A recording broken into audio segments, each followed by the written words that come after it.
नमस्कार मित्रों, स्वागत करते हैं आपका अपने चैनल जेवी डिवोशनल में। वही शून्य है, वही इकाई जिसके भीतर बसा शिवा है। कहने का तात्पर्य है कि जिस प्रकार से शनि देव ने महादेव की महिमा का गुणगान किया है और जिस प्रकार से उनके मुखमंडल आभा का उन्होंने व्याख्या किया है कि वहां पे खड़े सभी मनुष्यों ने कल्पना में महादेव को देख लिया। और इस प्रकार की आभा तभी की जा सकती है जब आपने भगवान के साक्षात दर्शन किए हों। खैर, मनुष्यों के सौभाग्य में इतने आसानी से साक्षात दर्शन तो नहीं थे, लेकिन शनिदेव के माध्यम से मनुष्यों को यह दर्शन प्राप्त हुए। हमने देखा कि शनिदेव उसी नदी के ऊपर बैठे हुए थे जहां पे हमारे महादेव छुपे हुए हैं या फिर सरोवर अपनी जो साधना है, जल साधना कर रहे हैं और समय का इंतजार कर रहे हैं कि किसी तरीके से ये समय बीत जाए तो मैं शनिदेव के सामने प्रस्तुत हूं। हाँ, और शनिदेव को अंदर से आघात भी है कि मैंने महादेव को ढूंढ नहीं पा रहा, निराश हो गए, या यूं कह लें कि महादेव ने जो दिव्य दृष्टि दी है उसका मैं कुछ उपयोग ही नहीं कर पा रहा। तो अब इसमें जीतते कौन है और हारते कौन है, ये देखने लायक होगा। इसको तुलना कैसे की जाएगी कि कौन जीत रहा है कौन हार रहा है। फिलहाल दूसरी तरफ इंद्र की और सूर्यदेव के बीच में जो वार्तालाप हुई थी वो शायद इंडिकेशन दे रहे हैं भगवान विष्णु किसी बहुत ही घने मैटर पे जा रही है। अब ये नारायण जो है भगवान हमारे विष्णुदेव, वो किस प्रकार से इसका वर्णन करेंगे और किस प्रकार से ये चीजें सॉर्ट आउट होंगी, क्योंकि अभी महादेव तो बिजी हैं शनिदेव के साथ में। तो चलिए बिना कुछ सोचे विचारे शुरू करते हैं एपिसोड 85 पार्ट 2। प्रहर बीतने को है और सूर्यदेव अभी तक नहीं आए। यही सबक में लॉक करके चलेगा। हमें नष्ट किया जा रहा है। सूर्यदेव के पास कोई योजना नहीं और ना ही दानवों की समस्या का कोई हल। इंद्रदेव कुछ भी देवराज बनने के पात्र ही नहीं है। कौन पात्र है? कौन कुपात्र? अभी ज्ञात हो जाएगा इंद्रदेव। आ गए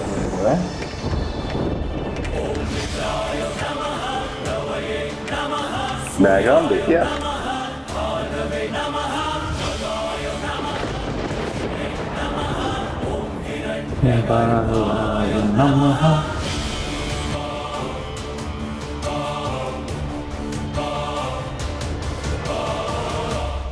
जब मैं अपनी योजना आपके समक्ष रखूंगा, स्वागत कीजिए चंद्रदेव का।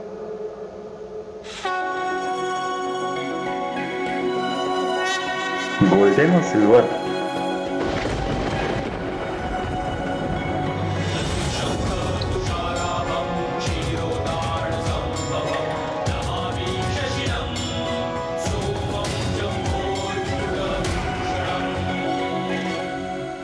क्या देवों का उपहास उड़ाने के लिए इस सभा को प्रतीक्षा करवाई है सूर्यदेव? ये चंद्रदेव, ये क्या दैत्यों की समस्या का समाधान करेंगे जिनके पास स्वयं का कुछ नहीं? रात्रि में विचरण करने वाला वो क्या दैत्यों की समस्या का समाधान करेगा सूर्यदेव? समाधान होगा इंद्रदेव, क्योंकि चंद्रदेव का व्यक्तित्व बदल जाएगा। चंद्र अब से सूर्यदेव बनकर रात्रि में भी चमकेगा।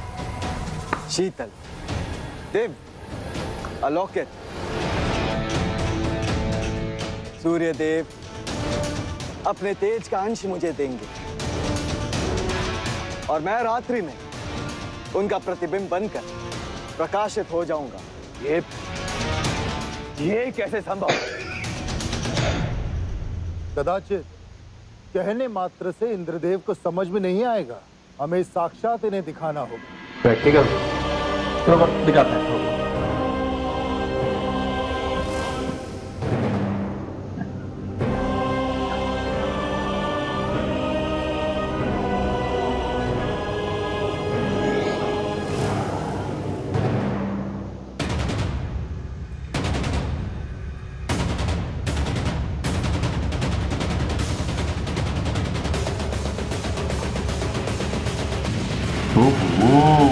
चंद्रदेव झलक में जाने बेचारे।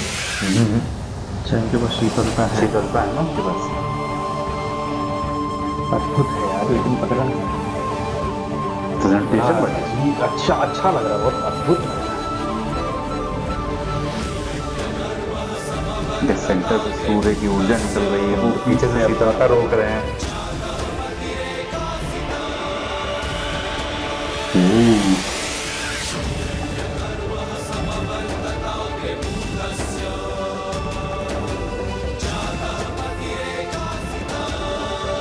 लाइट हो गए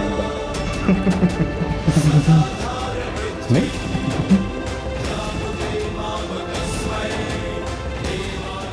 मैं चंद शीतल दिव्य अलौकिक पूर्ण रूप से असुरों को अपने वश में रखूं।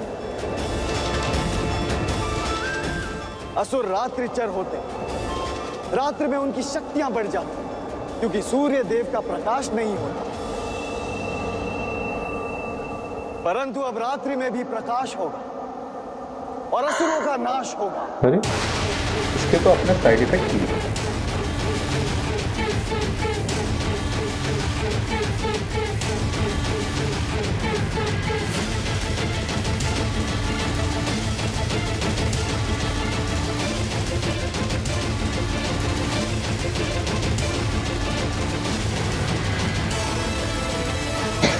ऐसा नहीं हो सकता, असंभव है, ये असंभव।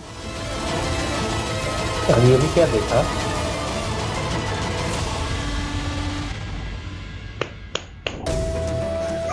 इंद्रदेव को कोई हल खोदना है तब भी कितना दिक्कत होती विचित्र है। अनुभव रहा पृथ्वीलोक का। शनि से बचने के लिए किस किस परिस्थिति का सामना करना पड़ा। सचमुच यार।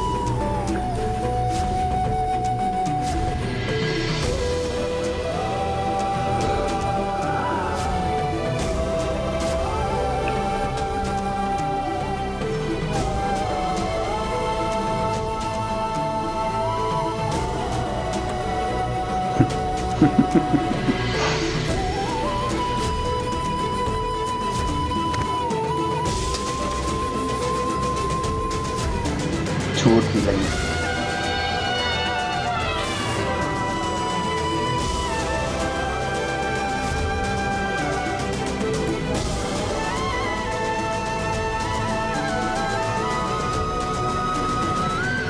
प्रतीत होता है सूर्यास्त हो गया। अब बस शीघ्र कैलाश पहुंचूंगा। भूख बहुत लगी है, मुझे यहां से बाहर निकलना ही होगा। मनुष्य रूप में भूख लगी।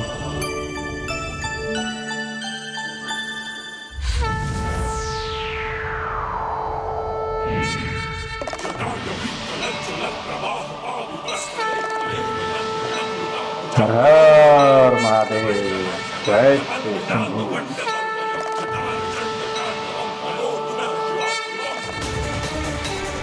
ऐसा ही सीन OMG 2 में दिए थे। चलेंगे करेंगे।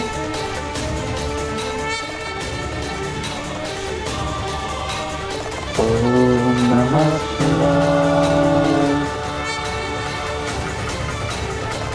मैंने आपको ढूंढ लिया महादेव।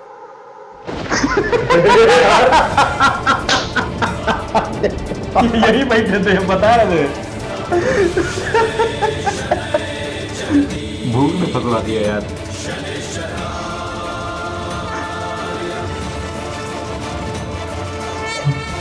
थोड़ी सी गलती हो गई। मेरे ख्याल से वो सूर्यदेव और चंद्रदेव वाला जो खतरा है वो यहाँ इफेक्ट है। मैंने आपको कहाँ नहीं ढूंढा महादेव, और आप यहाँ इस जल में। क्या करता शनि, जल में ही ध्यान मग्न हो गया। परंतु देखो सूर्यास्त हो गया है। तुम्हारी वक्र दृष्टि का समय समाप्त हुआ। महादेव, प्रतीत होता है इतने समय जल में रहने के कारण आपको भूख लगाई। सत्य कह रहे हो शनि, भूख तो लगाई है। मैं अभी कुछ प्रबंध करता हूँ। ये असंभव है। नियति की नीति के विरुद्ध है ये। आपके मुख से नीति और नियति की बातें शोभा नहीं देती इंद्रदेव। भूतकाल में आपने जो किया ये सब जानते हैं, और हर बार आपने स्पष्टीकरण दिया कि आपने जो किया देवों के हित के लिए किया, और आज मैंने भी जो किया वो देवों के त्राण और हमारे शत्रु असुरों के नाश के लिए किया। क्या आप प्रसन्न नहीं है कि असुरों का नाश हो जाएगा, या असुरों के अस्तित्व की चिंता है आपको? इंद्र को नहीं, परंतु मुझे अपने असुरों के अस्तित्व की चिंता है सूर्यदेव। भाई युद्ध शुरू हो जाएगा अब तो। देवासुर संग्राम चालू हो जाएगा, और कहीं ना कहीं अब शनिदेव आएंगे इसका फैसला करने के लिए कि ये करे सही था या गलत। बिल्कुल मजेदार लग रहा है देखने में कि स्वयं शिव शंभू शनिदेव से कह रहे हैं कि हाँ भूख तो लगी है यार, थोड़ा सा ले बड़ा अच्छा लग रहा है। मतलब महादेव तीनों लोग के करता धरता, उसके बाद मतलब कैसी फीलिंग हो रही है पता नहीं।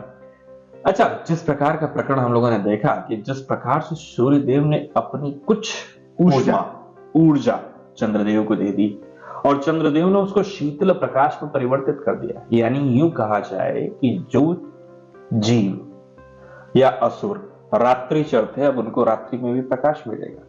तो प्रकाश के अपने कुछ फायदे हैं तो कुछ नुकसान, जैसा तो कि होंगे ही। हाँ, जैसा कि दानवों में कहा जाता है कि उनकी जो शक्ति होती है वो रात्रि में बढ़ जाती है। तो रात्रि में जब तेजवान रहेगी, रात्रि उजाला रहेगा, तो कैसे कार्य चलेगा? कुछ तो साइड इफेक्ट्स इसके आएंगे ही आएंगे। देखिए, अगर बात की जाए शिकार वगैरह की, तो शिकार में जिस तरीके से एक सिंह हिरण का शिकार रात्रि में करने जा रहा है, तो रात्रि में अंधकार के कारण सिंह की ऐसी नजर है, ऐसी उसकी आईसाइट है कि वो बड़ी आसानी से देख सकता है। लेकिन अगर रात्रि में भी वो उजाला कर दोगे तो फिर कहां से? वैसे इंद्रदेव ने तो अपने फायदे के लिए बोला, लेकिन उन्होंने बहुत सही चीज बोली कि नियति के योजनाओं से जो फेरबदल है वो करना सही नहीं है। मतलब एक तरीके से तो ये हो गया कि विधाता के निर्माण में आप करेक्शन कर रहे हो। हाँ, इनको भी थोड़ा सा सूर्य देवता बना ही देते हैं। तो लेकिन दिखाया बहुत बढ़िया था, प्रेजेंटेशन देखने में बड़ा अद्भुत लग रहा है। क्या जो प्रकरण है वो यही है, या शुक्राचार्य आकर के इसका विरोध करेंगे, देवासुर संग्राम चालू हो जाएगा?